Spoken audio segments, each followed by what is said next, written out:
Hi friends, ఇగో మా ఆయన నీళ్ళు లేచిందండి. నీళ్ళు లేస్తానంటే ఎట్లయిపోయినాయి చూడు, మెత్తగా అయిపోయినాయి. పొట్టు గిట మొత్తగా అయినాయి. మంచిగా వస్తుంది నీళ్ళు వచ్చింది, కానీ ఏమైందంటే పొట్టు జల్ది వెళ్తలేదు.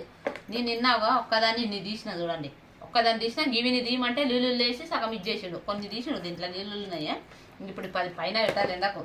ఇది గిట కడిగిన ఫ్రెండ్స్ ఏమైందంటే మెత్తగా అయిపోయింది. ఈరోజు ఎట్లన్నా చేసి అల్లము ఎల్లిపాయ ఇది నూరి పెట్టాలి మిక్సీలో.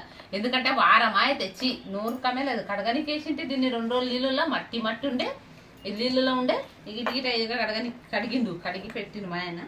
నీళ్ళు లేస్తే తొందరగా వెళ్తుంది పొట్ట అన్నాడు. అతని వెళ్తుంది తొందరగా, కానీ ఇగో ఇట్లా ఇంకా ఉంది, కొద్దిగా ఉంది. ఈరోజు ఏం చేయాలంటే కొంచెం ఎండ బాగా వచ్చింది, ఖరాబ్ అయినాయని నల్ల కవర్లు అల్లం వెళ్ళిపోయి అల్లం గిట్ట మాంస ఖరాబ్ అయిపోయింది. నీళ్ళు ఉన్నందుకు ఏమైందంటే మెత్తగా అయిపోయిందండి. నీళ్ళలో తొందరగా వేసింది. ఎర్రమట్టి చాలా ఉన్నందుకు నేను వేసిన ఖరం అయిపోయింది సగంలో సగం. అది ఇప్పుడు ఇది పైన పెట్టేసినాక 1 గంట అయినాక తీసుకొచ్చి రోజు ఇది వెళ్ళి ఇది చేసి నూరు పెట్టాలి. అల్లమే లేదు, అసలు అల్లం పైన లేదు, మా కాడ అయిపోయింది. నూరు పెడతా, ఇది పైన పెట్టేస్తా. ఇప్పుడు ఈరోజు కథం చేయలేదు, నూరు పెట్టా. మళ్ళీ పుండుకూర వెళ్ళిపోలే, రేపటికి పొద్దునకి వెళ్ళిపోదాం లేదు పుండుకూర.